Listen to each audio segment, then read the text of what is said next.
Jaya Gopi Jana Vallabha Girivada Dari Gopi Jana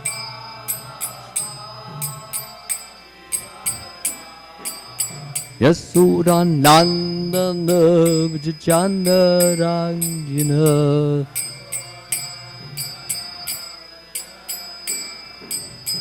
Yasodhanandana Vijayana Ranjana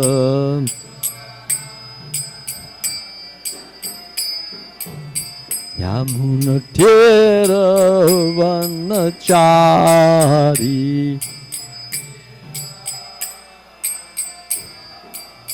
Yamuna Tira Vanachari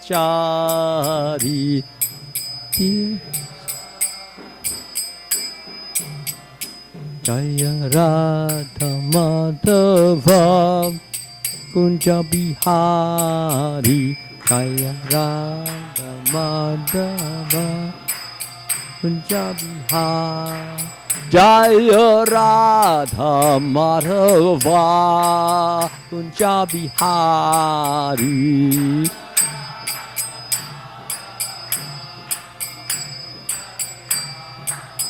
Jaya Gopi Jana Vallabha Girivada Dari Jaya Gopi Jana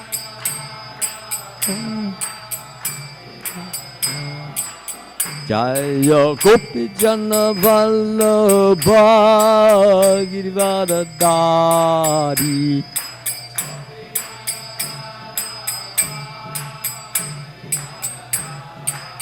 Yasodhanandana Vijayana Ranjana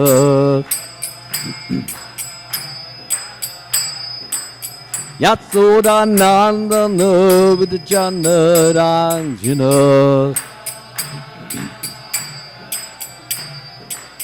Yamuna Tira Vanachari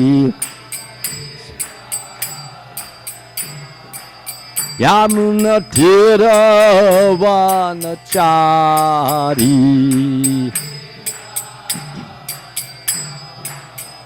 Hare Krishna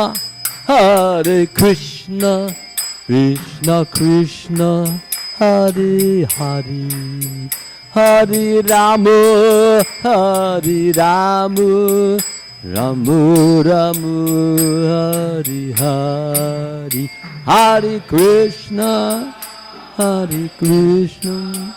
Krishna Krishna Hare Hare Hare Rama Rama Rama Hare Hare Jaya Prabhupada Jaya Prabhupada Jaya Prabhupada Jaya Prabhupada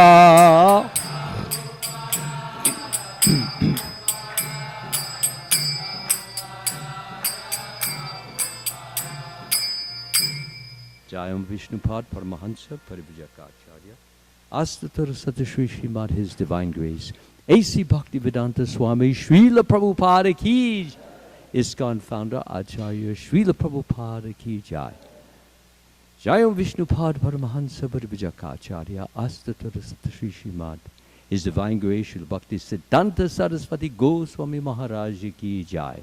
All glories to the assembled devotees. All glories to the assembled devotees. All glories to the assembled devotees. All glories to Sri Sri Guru and Gauranga, Srila Prabhupada.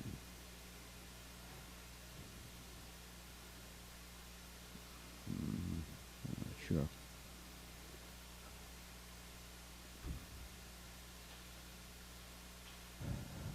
Thank you all very much for attending this morning's talk. Those of you here in the temple and those who are listening on the internet, welcome, welcome, welcome. Today's verse will be Srimad Bhagavatam, 9th canto, 16th chapter, and I'll be talking on, well, we'll start with verse number 20.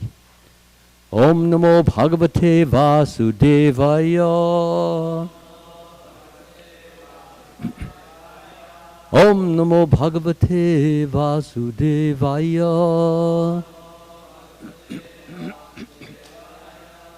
Om Namo Bhagavate Vasudevaya.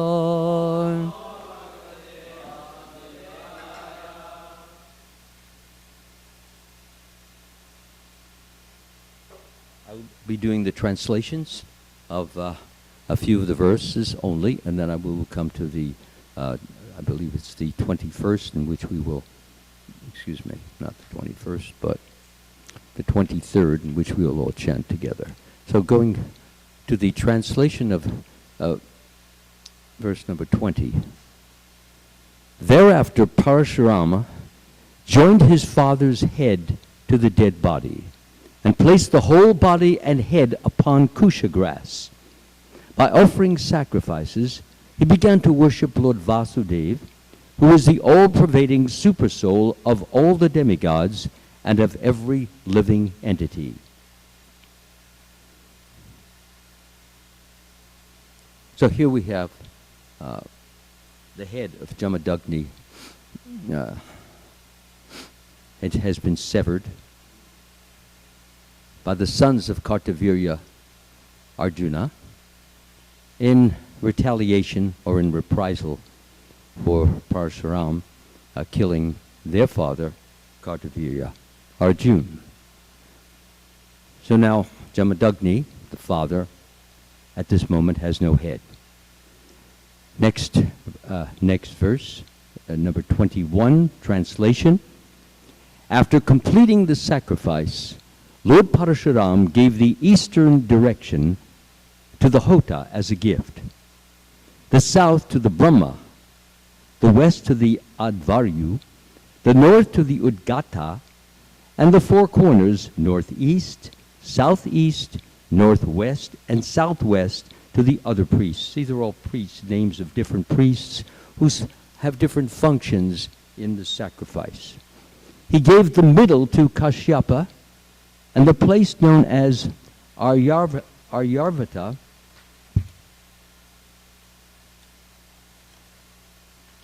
to the Upadrashta. Whatever remained, he distributed among the Sadasyas, the associate priests. There's a small purport of one sentence. The tract of land in India between the Himalaya mountains and the Vindhya hills is called Aryavata. So now we will begin the 23rd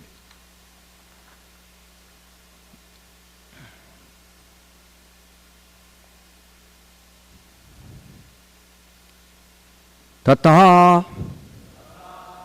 Cha Avabritta Snana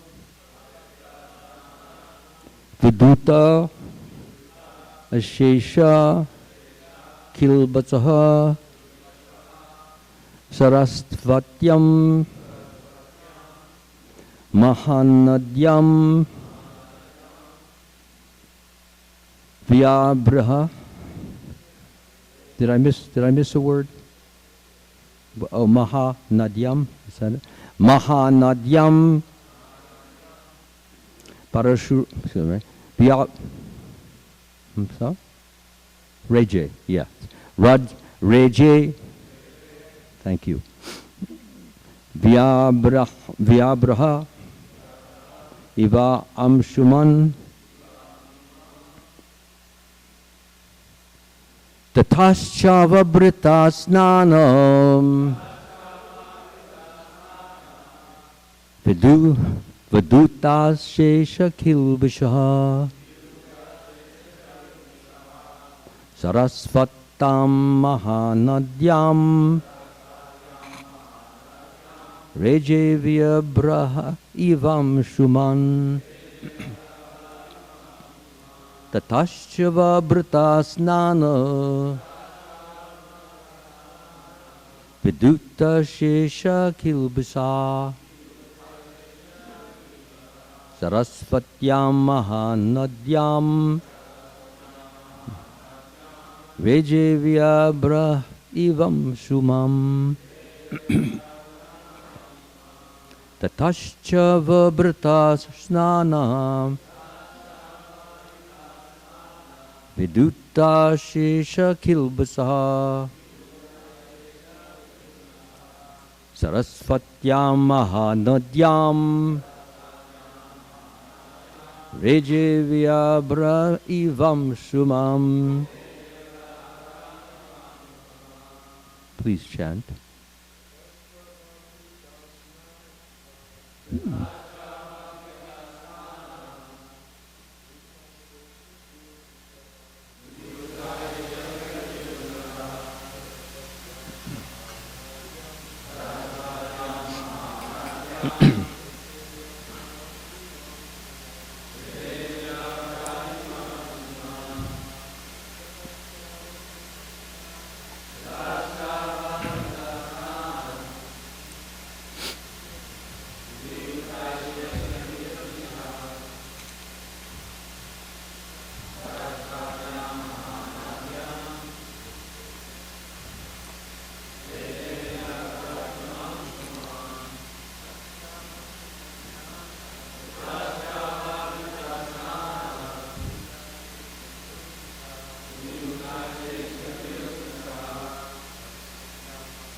Ladies, please.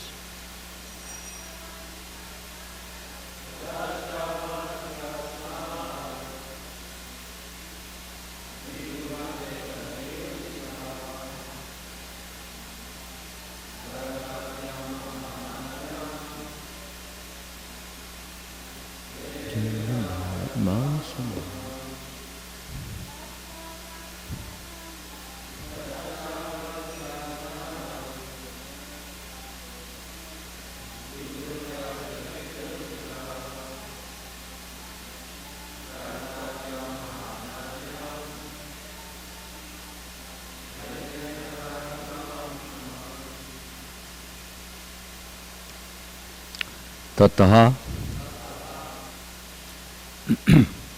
Thereafter, cha, also, avabritta snana, by bathing after finishing the sacrifice. Viduta, cleansed. Arshesha, unlimited. Kilbishaha, whose reactions of sinful activities. Sarasvatyam, on the bank of the great river Sarasvati. Mahanadyam, one of the biggest rivers in India. Reje, Lord Parashuram appeared. Vyabraha, cloudless. Eva Amshuman, like the sun. Translation, purport by His Divine Grace, Srila Prabhupada. Thereafter, having completed the ritualistic sacrificial ceremonies, Lord Parashuram took the bath known as the Avabrita Snana. Standing on the bank of the great river Sarasvati, cleared of all sins, Lord Parashuram appeared like the sun in a clear, cloudless sky. So please repeat. Thereafter, having completed the ritualistic sacrificial ceremonies, Lord Parashuram took the bath known as the Avabrita Snana. Standing on the bank of the great river Sarasvati, cleared of all sins, Lord Parashuram appeared like the sun in a clear, cloudless sky.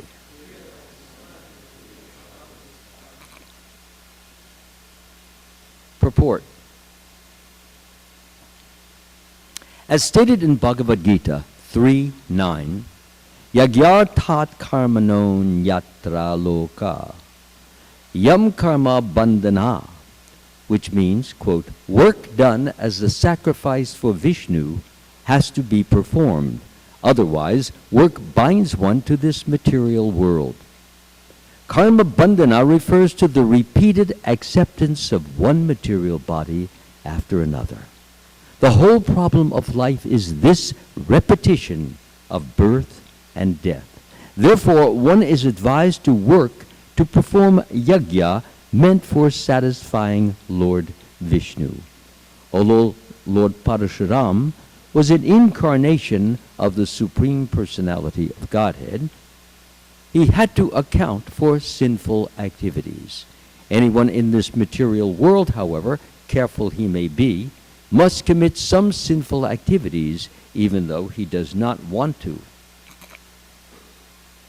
For example, one may trample many small ants and other insects while walking on the street and kill many living beings unknowingly.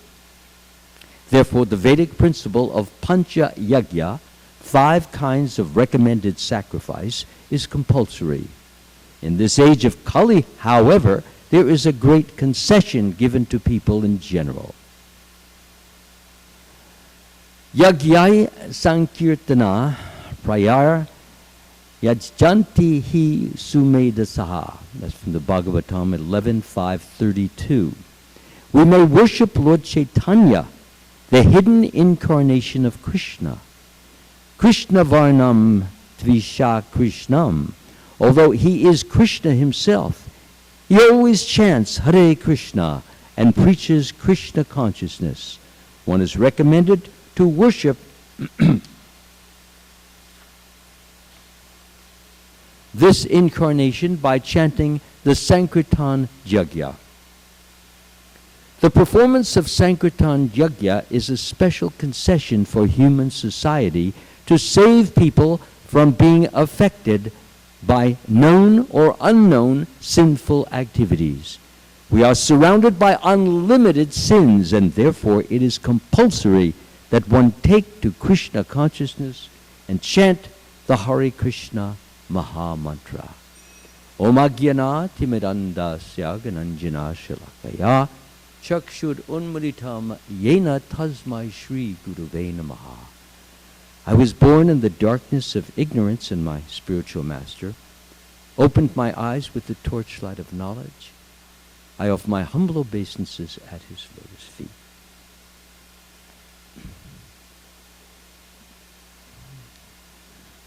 So just to recap a little, it never hurts to rehear some of these glorious and most wonderful pastimes.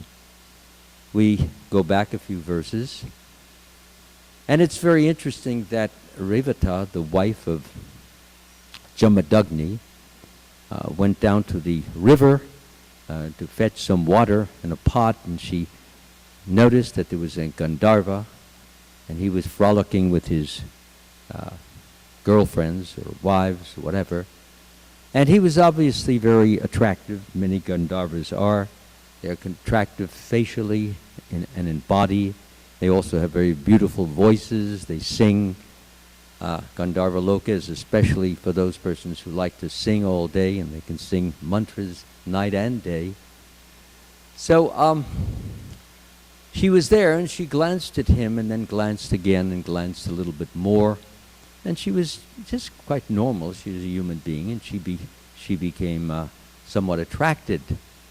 And she forgot her Vaishnav etiquette, or her Vedic etiquette, and that she should have turned away, instead of kept looking at him, admiring him, and in a sense almost wishing she were one of the girls who were frolicking in the water with him. So she then returned to the ashram, and lo and behold, who was waiting for her but Jamadagni. Now Jamadagni was a quite advanced sage. He had some of the various mystical powers, and one of them is he could obviously see in the distance That's a psychic power. It's called clairvoyance. And you can see someone thousands of miles away if you're tuned in to that person's particular wavelength. So he obviously saw her, he felt her feelings, saw where her eyes were landing, and in effect realized this was very, very unfortunate and very wrong. I'm sorry. And she should have stopped it in the bud as soon as it happened. She should not allow her eyes to not only wander over this particular romantic scene that was taking place, but she should not have continued focusing on it. She should rather have turned away and gone on with her business of fetching the water and taking it back, but she did not. So this was a breach of, a very serious breach of matrimonial etiquette. In effect, it was a sort of vicarious adultery. So Jamadagni, knowing this, he looked at her rather angrily and chastised her for what she had done. She placed her hands together, bowed her head, and he said, "For this you must be punished, because you knew better, and you should not have done what you did. So your punishment is you must die." So there were, I think, 4 sons, correct me if I'm wrong, and one of the sons, he said, "Kill your mother." So he looked at his mother, and he looked back at his father, and he said, "Kill her?" He says, "Yes, kill her." "I can't do it." So he went to the second son, says, "You kill your mother." And he looked at his mother. You know, mother is a symbol of love, symbol of affection, symbol of warmth. So many warm and kind and loving days spent with mother. Food she prepared, the hugs she gave him. You don't forget those so easily. "Kill your mother." "No, sorry, I can't do it." Third, "Kill your mother." "Can't do it. Sorry." Finally it came to Parashuram. "Kill your mother." He was getting really angry. "Yes, my lord." I don't remember exactly how he killed her, but I think he cut her head off. But is that correct? Huh? How did he kill her? Cut her head? Yeah, okay. So he chopped her head off. Think about it. Think if Krishna came down and said to you, "Chop your mother's head off." Not easy deal. Not easy. But of course Parashuram was not an ordinary person. He was an advanced soul. Very advanced. Actually, he was Shaktivesha avatar. There are 2 kinds of avatars. There's avatar or incarnation, direct and indirect. And Parashuram was known as an indirect. And he was that's an empowered incarnation. Krishna is not an empowered. He did not receive power. His power was not derived. It is original. It is native. It is inherent. Whereas the Shaktivesha avatars, such as Narada Muni, he's empowered. He's an incarnation of devotion and love. Well, the 4 Kumaras are incarnations of knowledge. Or Prithu Maharaj is an incarnation of earthly maintenance. He can maintain things very well. Vyasadeva is a Shaktivesha avatar, a literary incarnation. Krishna is simply God. Balaram is a complete, direct incarnation of God. The Vasudeva is an incarnation of God, direct. Sankarshan, direct. Pradyumna, correct. Aniruddha, direct. These are all direct incarnations. The 3 Vishnu incarnations, Mahavishnu,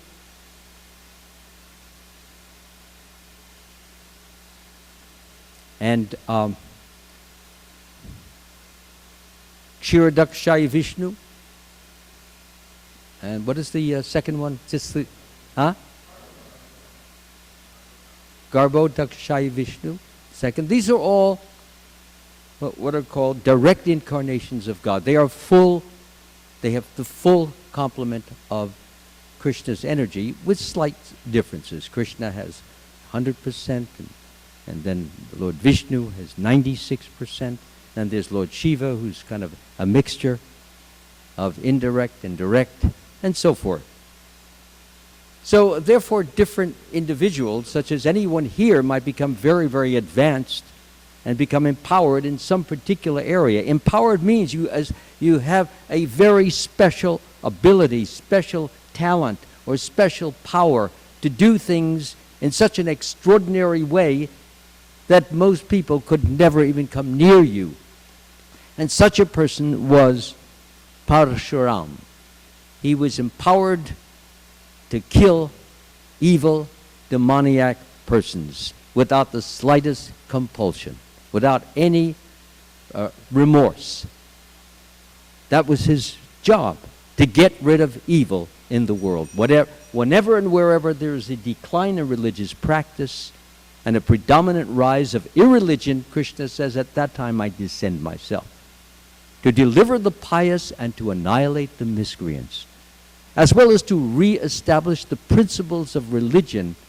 I myself appear millennium after millennium. So that is one of the duties of Krishna, one of the activities of Krishna. He doesn't really need to come personally. He can have his demigods do it, or his sub-demigods do it. Material energy, they administer the material energy to take care of all these different karmic reactions. But sometimes Krishna chooses to either directly come or indirectly come through his Shakyavesha avatars. For example, our own Srila Prabhupada is a Shakyavesha avatar. Of course, that's my opinion and quite a number of other persons' opinion. He did the extraordinary. He did the unusual. He came here alone. There was no talk of bhakti yoga. There was no talk of Krishna. There was no talk of love of God. There was no talk of devotion. And yet he composed 60 volumes of work, established 100 temples, and took people off the street who were hippies and changed them into happies. So he did the unusual. And even in the time of great adversity and difficulty, physiological, Srila Prabhupada did not shirk. He pushed on. He wanted to die serving Krishna. His last breath would be for Krishna. So that's very unusual, not common. Plus the fact that he was 81 years old and he was doing that.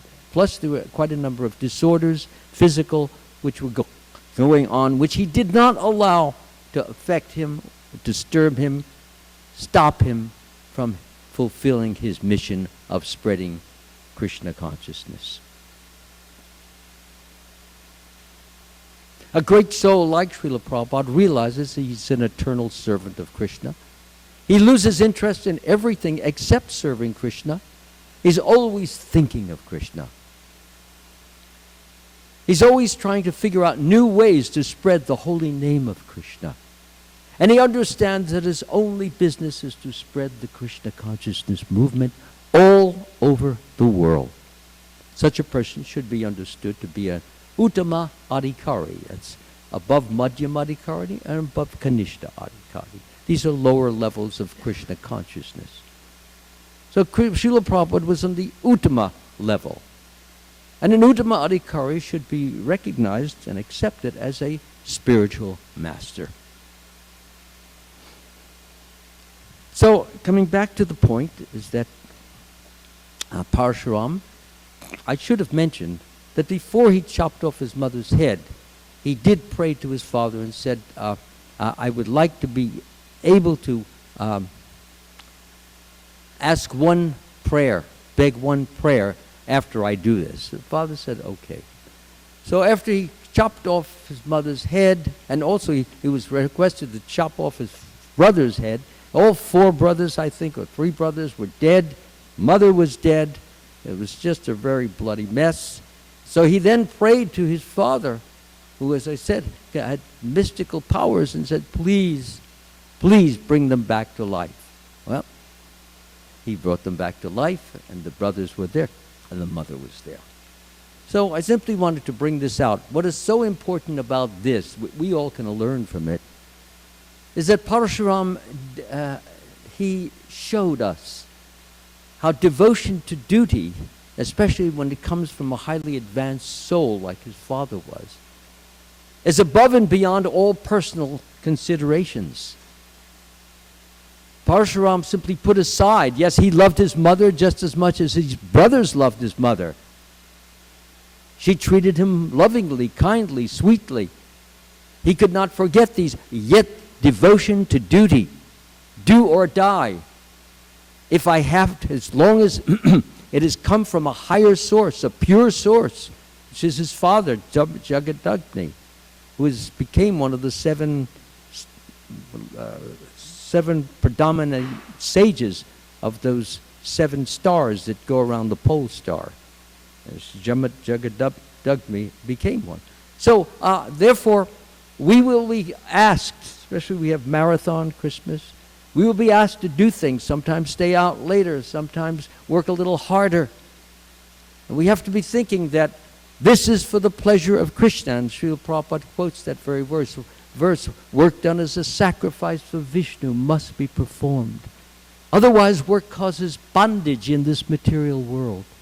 Therefore, perform your prescribed duty for his satisfaction. Otherwise, perform your prescribed duty for his satisfaction. And in this way, you'll be freed from the bondage of work. Every time we work in the material world and we gain some pleasure, we become a little attached to the pleasure. And the more we repeat that particular pleasure, the more attached we become to that pleasure. Until a time comes when we die, and we die with the thought of that particular pleasure in our mind, which causes us or propels us to be reborn into another body whereby or by which we can continue to enjoy that pleasure. So what this verse that I just quoted says is that offer whatever you do to me. Whatever you do, whatever you eat, whatever you offer, whatever you give away. Krishna says, please do it for me. Don't do it for yourself. Although you may be tasting something or you may be getting some honors, do it for me. Give the credit to me. Give the pleasure to me. Offer it all to me. And if you do that, you'll be freed from the bondage of work and its auspicious and inauspicious results. And by this principle of renunciation, give, until there's no sense of me anymore. There's only Krishna to give to. So one's mind is always thinking, for example, you're distributing books, you're thinking in terms of, I'm offering this for you, my Lord. Because I know it pleases you that these persons who get this book, and if they read this book, they'll be reading about you, and they'll be inspired to come to understand what you are about, and to know the highest goal in life, and how they are wasting their lives, and how they could be fulfilling their lives by serving you. So yes, I offer this to you, my dear Divine Lord, so that others may grow. And I know that pleases you. So if we keep our mind on Krishna during the course of our activities, this makes the activity more and more relishable, not only to the devotee, but relishable to the Lord. The pure devotee, Krishna says, is always within the core of my heart. I am always in the heart of the pure devotee. The devotee does not know anything else but me, and I do not know anything else but him. I have so much affection for him. I'm sold out to him. This is Krishna's mood. This is his feeling. And although we sometimes may not feel that affection, that surge, that envelopment of Krishna's love upon us due to our lack of sensitivity or our absorption in other things, it's always there. And it continues increasing to the degree that we surrender unto the Supreme Lord. As Krishna says, as they surrender unto me, I reward them accordingly. Everyone follows my path in all respects. So coming back to this particular point, Parashuram was very dutiful. He was very dedicated. He understood what a father's or a great authority's word meant, and it was non-different from truth. And by him executing his Father's will, he was in conformity with, in sync with the truth, with God. So that is what we learned. One of the things that I know I learned from that, and that obedience to authority is a very important part of growing in Krishna consciousness. Disobedience, working grudgingly, indifferently, thoughtlessly, without love, does not help us. However, even if you do devotional service, sorry, in that mood, everyone is benefited in some way. Some are getting, a score of 1 or 2. Some are getting 4 or 5. Some are getting 8 or 9. Some are getting 10. Depending as we surrender. My Lord, this is for you. May you be pleased to accept this. Krishna says, whatever you offer me in love and devotion, a leaf, a flower, fruit, or water, I will accept it. And I will relish it more and more to the degree that you saturate your offering with pure love. And what is that pure love? My dear Lord, may you be pleased by this. May you relish it. May you delight in it. May you become even more ecstatic than you already are or normally are. And this is what, of course, the whole mood of the gopis were. They knew that Krishna was blissful. He always had that beautiful smile on his face and wide open lotus eyes. But they wanted to increase his pleasure in any which way they possibly could. Some of them cooked. Some of them played on instruments, music. Some of them sang for him. Some of them massaged his feet. Everyone was eager, and some of them just made up their faces so beautiful, one may think that they're very vain, but that was never the idea. It was for Krishna's eyes to see that which was beautiful.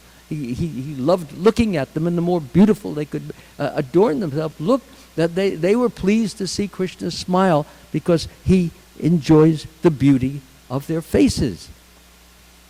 Not, oh, look how beautiful I am. I'm so wonderful. I'm better looking than all the other gopis. That was never the idea. Never, because that's an egotistical idea, a vain idea. And they were actually completely surrendered. Surrendered so much so that all they could think of is Krishna. And we know when Krishna, on that Ras Leela night, and he disappeared from them, all they could think of every moment, every second, Krishna, where is Krishna? Oh, Arjun tree, have you seen the son of Maharaj Nanda? Oh, Nag Champa tree, have you seen the son of They're talking to trees, they're talking, oh, Mother Earth, Krishna's feet have stepped all over you. Do you know which way he has gone? Please tell us, we can't live without Krishna. So they're talking like that. They're so absorbed, they're so steeped, they're so completely entranced in their love for the Lord. This should be our ambition. We should be aspiring like that. Prabhupada didn't write these books for us merely to read them and then forget them. He wrote them so that we can have some point or target of aspiration. And that we should, of course, pray to have that purity, that love, that inner yearning. And it will come. Krishna wants more than anything to have us closer and closer to him. So coming back to this particular verse.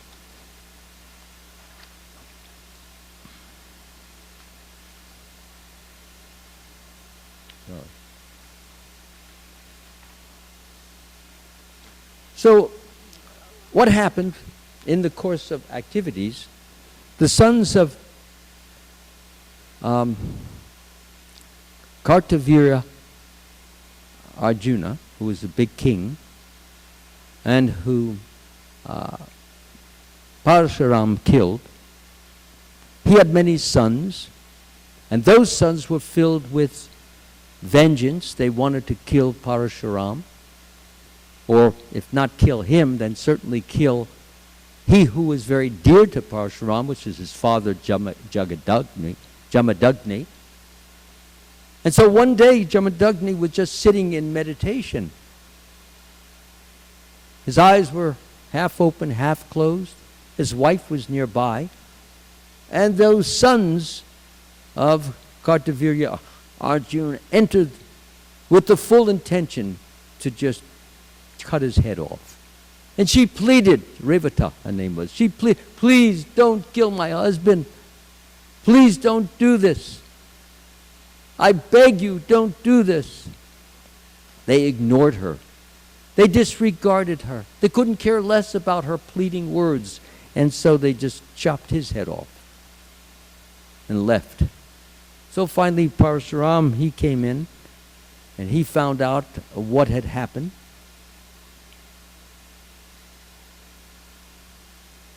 And he became very, very angry at this, so angry that he decided, of course, to kill all those sons.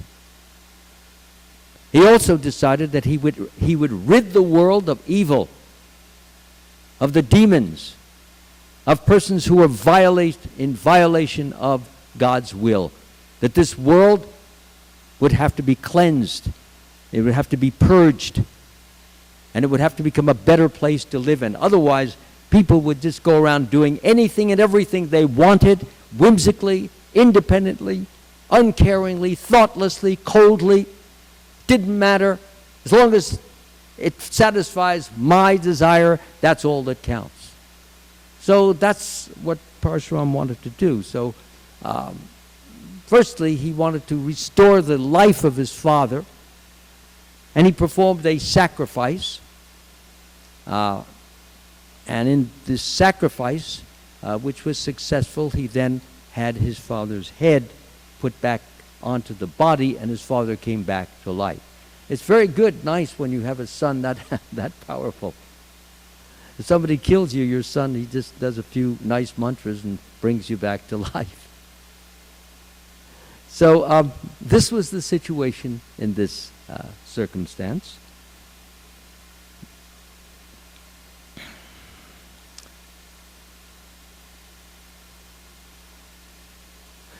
Just to talk a little bit more about Parashuram, he's very well known throughout the Vedic literatures, especially in Mahabharata. There was a situation there, I'm sure that all of us may know, that some of us may know this, but it's a very, very intriguing story. In the Mahabharata, as we know, Karna was born from the sun god, and the reason he was born is that Kunti, when she was about 13 years old, had received from Durvasa Muni a blessing, a boon, that if she chanted a particular mantra to a particular demigod, the demigod would come and impregnate her, because Durvasa Muni knew that in the future there would be some problem. And the problem was there later on, that her husband, Pandu, was cursed that if he had any sexual intercourse with either of his wife or any female, then he would die immediately, because of the fact that he shot an arrow at two deer who happened to be yogis in disguise, and he shot them while they were in the process of sexual intercourse. So one of the deer, just before he died, he cursed Pandu that he would die also if he did that. So of course he would lead a celibate life for many, many years thereafter. So Karna was born of the sun. So when Kunti gave birth to her, she was given instructions to put the baby in a basket, put it on the Aswa River, and let it flow with the current to the Yamuna River, the Ganga River. And then the basket was found by Atirata, who was a charioteer, and he took it in. He and his wife had been praying for a child, that they could not produce a child themselves, so they raised Karna in a family which was known as a Sutta family. For those who don't know what a Sutta family is, it means that the father is a Kshatriya and the mother is a Brahmin. So Sutta is kind of a mixed caste, or in many cases was referred to as an outcast. Anyway, Karna was raised in that family, and he wanted to be a full-out Kshatriya, not Sutta. And actually, in truth, he was, because his father was his biological father was the sun god. But he didn't know. He had no knowledge of this. Anyway, what happened was that as he grew up, his feeling and desire to want to be a king, because after all, he has all the qualities, physical, mental, emotional, of a king. He's born of a great king, King Surya. The demigods are all administrators of the universe. They are Kshatriyas. And yet he was not a king, and that bothered him very much.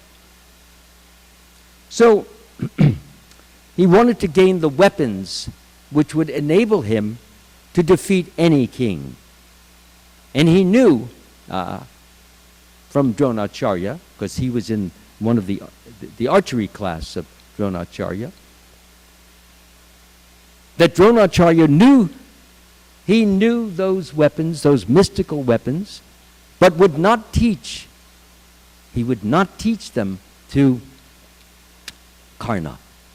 He felt that Karna's character was not worthy of having those, and that he might misuse them. This is a very important point when you have power, that you must, if you're going to give it or share it with someone else, it has to be with a very responsible person. So to give it means to be highly responsible. And being responsible means to give it to someone who will use it properly, beneficially, and helpfully.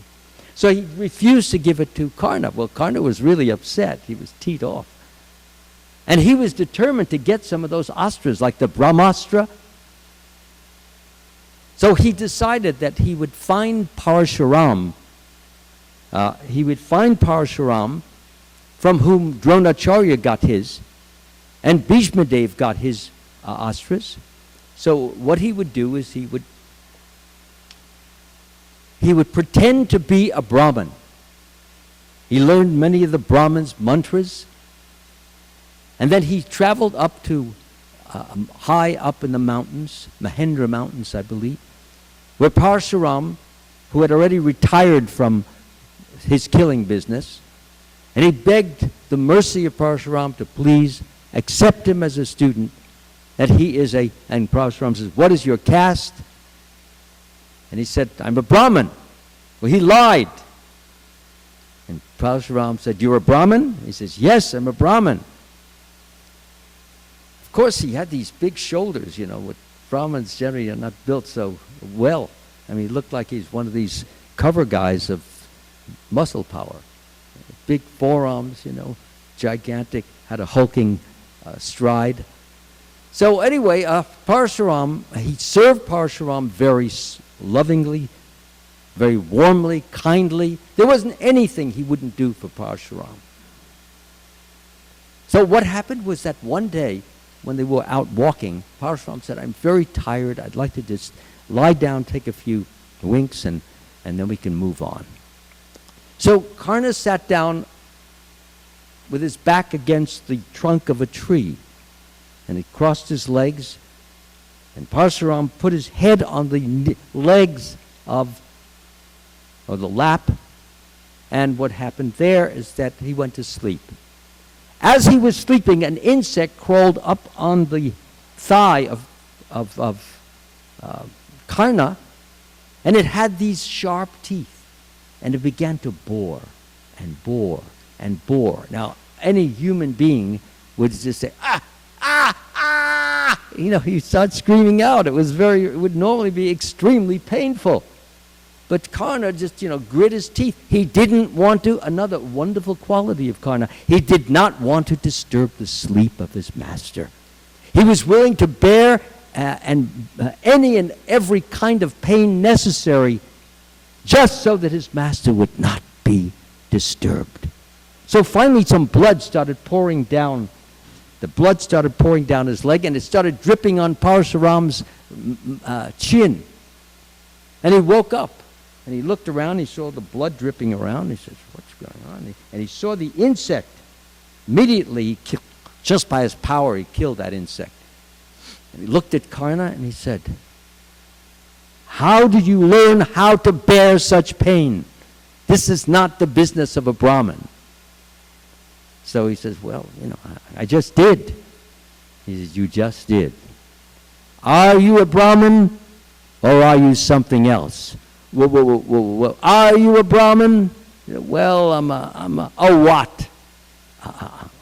What? Sutta. You are a sutta. So you lied to me. Just to get all these wonderful weapons, the Brahmastra and this and that. He said, well, here's how I'm going to award you. I will allow you to keep the Brahmastras and all the other weapons, but one day you will meet your rival who is equal to you in power. And you will be in an inconvenienced or difficult situation. And you will want to hurl the Brahmastra at this rival, but you will not be able to because you will forget the mantra. And when you forget that mantra, he will shoot you and kill you. And that's just what happened, Mahabharata. Karna's chariot got stuck in the mud. And what happened was that it got deeper and deeper. So Karna got out. He got out from the chariot and got near the wheel and began to lift it. Meanwhile, Arjuna and Krishna were closing in. And Krishna saw, and he said to Arjuna, kill him. He said, but Krishna, he's not in the chariot. It's illegal to kill someone who's not in the chariot. I said, kill him. But it's not, did you hear what I said? And then Karna says, yeah, it's illegal, it's wrong, it's not warrior-like. And then Krishna says, it's not warrior-like. Listen to you, the big moralist. When Draupadi was being stripped down in the assembly hall, what were you saying to Dushashan? Tear her clothes off, make her the slave of us. Was that very moral? You think that was very right and proper? So Karna couldn't say anything. And then he uttered a batch of different immoral things that Karna had done. And Karna just had to drop his head. And then Krishna turned to Arjuna. Kill him. After Arjuna heard all those things recapped, he then killed him right then and there. And the point is at that point, I should say, Karna tried to remember the mantra for the Brahmastra. He could not remember it. The curse of Parashurama manifests there. There was another curse there too, which I won't get into. So the point is this, is that Parashuram had a very important job. After he killed the sons of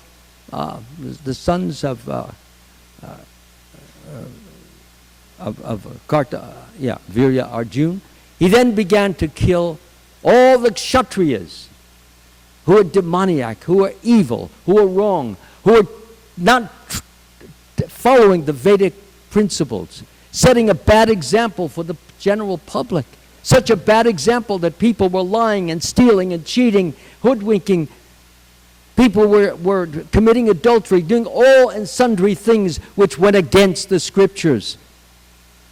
And so Parashuram, he simply decided he would just kill one generation, another generation. 21 generations of Kshatriyas were killed. And they finally got the message. And you might say, well, why didn't Krishna just let the material energy do it? Because when you see the terrifying face of Parashuram killing, it makes a very deep, very strong impression. When you don't see, you're seeing things happening, it's not the same. So therefore, Parashuram, he let them see him kill so many. And he did it mostly with his axe, chopping, chopping, chopping. He had no compulsion, no remorse. They were all evil. He wanted the world, as Prabhupada says so often, to be a place where people could live peacefully, lovingly, kindly, affectionately, a world of some sensitivity. But that's the way he would have to do it. So we're all here to try to develop pure love of God. And by following the instructions of Srila Prabhupada as given to us in the Bhagavatam and Bhagavad Gita, by interacting with each other in loving, kind, sweet, generous ways, by thinking less of our own desires and more of the desire of Krishna and Prabhupada, we too will arise in spiritual consciousness. Our love will fructify, And ultimately we will go back home, back to Godhead. If, of course, we try to hold back on Krishna, we try to find excuses for not serving, if we show no affection to the Lord or to the devotees, if we commit offenses as a result of envy, result of hostility, animosity, all these things will go against us. So we have this wonderful example of Parashuram, who showed by his actions that devotion to duty done with love and submission, surrender, is the way to go home, go back home, back to Godhead. Thank you very much. All glories to Srila Prabhupada Ki Jai.